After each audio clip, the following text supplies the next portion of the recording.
Orientation है, orientation रुख को कहेंगे। यहाँ पे देखें, मैंने अगर पोर्ट्रेट पे क्लिक किया है तो आप देखें इफेक्ट, ये डिपेंड करेगा।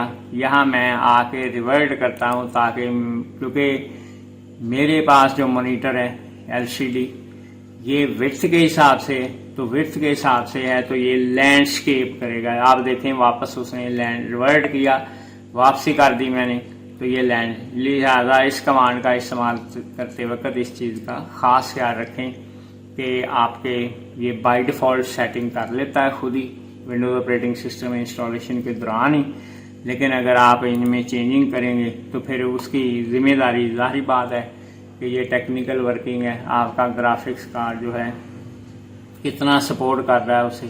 तो ये लिहाजा मेरा मशवरा है कि आप इसे वापस उसके डिफ़ॉल्ट सेटिंग पे ही सेट कर दें। फिर नीचे जी कुछ कमांड है जो कि वर्किंग रिजल्ट्स पे हैं कि मल्टीपल डिस्प्ले। ये सहूलत सिर्फ और सिर्फ उस वक्त आपको हासिल हो सकती है जब आपने अपने सिस्टम यूनिट के साथ कम से कम 2 स्क्रीन को अटैच कर रखा हो। ज़्यादा आप 2, 4, 5 कर सकते हैं, लेकिन कम से कम 2 स्क्रीन जो है वो अटैच लाजमी होनी चाहिए। तो ये देखें नीचे डिटेक्ट का बटन है, यानी कि वो उनको पढ़ लें। तो अगर मैं क्लिक भी करूँगा तो वो देखें उसने कहा did not detect another display, कि उसे दूसरा कोई डिस्प्ले मिल नहीं रहा।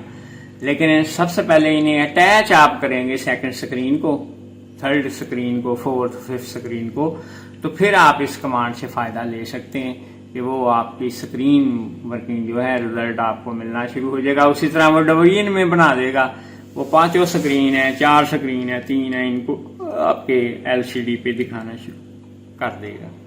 इसके बाद ये नीचे एडवांस डिस्प्ले सेटिंग है। अगर मैं इस पर क्लिक करता हूँ तो एक तो वो बता रहा है मुझे कि आपके पास है डिस्प्ले 1 ही है।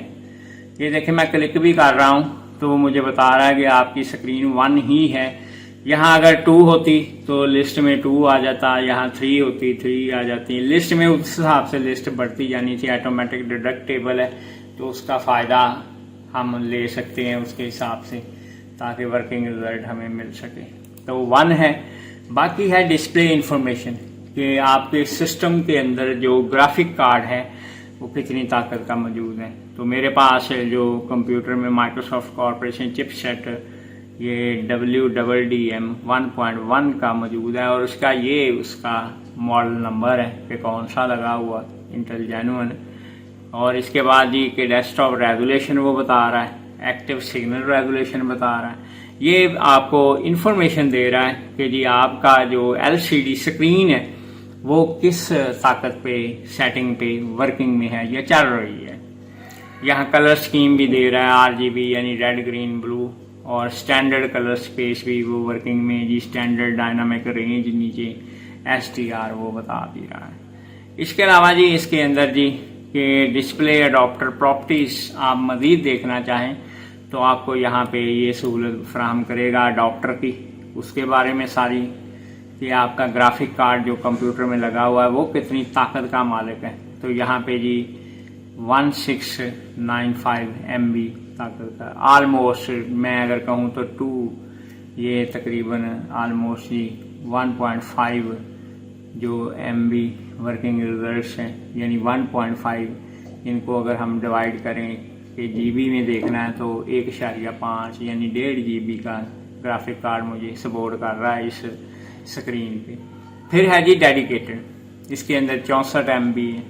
फिर डेडिकेटेड होता है कि इससे ऊपर अगर कोई ग्राफिक है तो वो 64 आपको सपोर्ट कर देगा MB मज़ीद। और इसके अलावा यहाँ पे शेयर्ड सिस्टम मेमोरी है।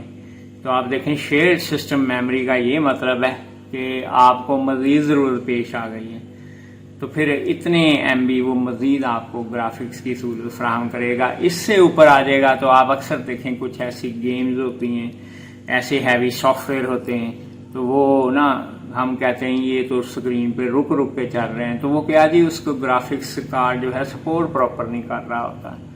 तो इस वजह से फिर जैसे ये PUBG गेम है तो उसके लिए जी अच्छा ग्राफिक कार्ड होना ज़रूरी है, तो फिर वो बेहतर है एक्सटर्नल कार्ड। ये इंटरनल कार्ड लगा हुआ है क्योंकि सिस्टम यूनिट के अंदर ही है, बोर्ड के ऊपर तो इस वजह से ये सेटिंग है। आगे मॉनिटर के बारे में बताएगा, आगे कलर मैनेजमेंट है कि किस तरह वो वर्कआउट कर रहे हैं। अगर आप बटन पे क्लिक करते हैं तो यहाँ पे वो ऊपर देखें लाइन में वो बता देगा कि कौन सा ग्राफिक कार्ड जो है काम करता है।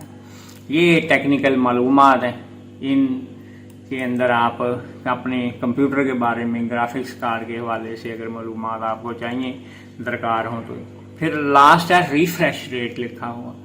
रिफ्रेश रेट जो है ये है कि आपका डिस्प्ले जो है ये किस तरह मोशन वर्किंग में, यानी कि स्क्रीन पे जो वीडियो है स्पेशली ख़ास तौर पे, तो अगर जितना बड़ा ज़्यादा रिफ्रेश रेट होगा तो उसका फ़ायदा है कि आपकी वीडियो में थरथराहट नहीं होगी, उतनी वो स्मूथली काम करेगी। लेकिन आप अपने रिफ्रेश रेट से हाथ से ऊपर जाते हैं तो फिर आप देखिएगा कि आपकी वीडियो जो है वो आपको डिस्टॉर्शन में या थरथराहट में ले आती है। तो उसके हिसाब से फिर आपको ज़ाहिर बात है कि आइज़ जो हैं वो डिटेक्ट कर लेती हैं कि ये जो वीडियो है ये प्रॉपर सही काम नहीं कर रही, शायद ग्राफिक्स का मसला है। तो ग्राफिक्स का मसला हमारे सिस्टम में फिर होता है जब आप यहाँ पे रिफ्रेश रेट जो है। लेकिन एक चीज़ मज़े की बता दूँ कि सिस्टम के पास ऑटो डिडक्शन ऑप्शन मौजूद होती है। आपने जिस टाइप की LCD और ग्राफिक कार्ड उसके साथ वो मैच करके आपको सहूलत बना के दे देता है कि आपके LCD स्क्रीन ग्राफिक्स की इतना रिफ्रेश रेट है। तो अगर देखें यहाँ मैंने आगे क्लिक किया तो उसने जी 59.887 हर्ट्ज ये फ्रीक्वेंसी है, ताकत है उसकी। तो वो बता दिया ये ऑलमोस्ट मैं कह सकता हूँ 60 जो हर्ट्ज है वो इसका, यानी 1 सेकंड के अंदर ये 60 टाइम पल्स जो है वर्किंग में आती हैं। अक्सर आपने सुना होगा जी 24 फ्रेम है, 48 है, 60 फ्रेम है, तो उस हिसाब से ये सहूलतें आपको मिलती हैं। तो इस स्क्रीन पे भी हर्ट्ज फ्रीक्वेंसी के हिसाब से सहूलत मिलती है। जितनी जो है आपके LCD की ताकत बेहतर होगी, यहाँ रिफ्रेश रेट भी ऑटोमेटिकली डायरेक्ट बेहतर होता जाएगा। और जितना वो कमज़ोर होगी स्क्रीन रेजोल्यूशन ग्राफिक्स के हवाले से, उतना ही रिफ्रेश रेट भी नीचे जाता है। ये ऑटो डिडक्शन होती है, ये सिस्टम खुद ही डिडक्ट कर लेता है। अब हम वापस चलते हैं जी, ये हमारी अब हम देखते हैं कि सिस्टम के अंदर जब हम आए डिस्प्ले पे तो हमें डिस्प्ले के मतलब सारी मालूमात जो है वो हासिल हो गई हैं। आप साइड पे देखें जी कि ये डिस्प्ले है, साउंड है।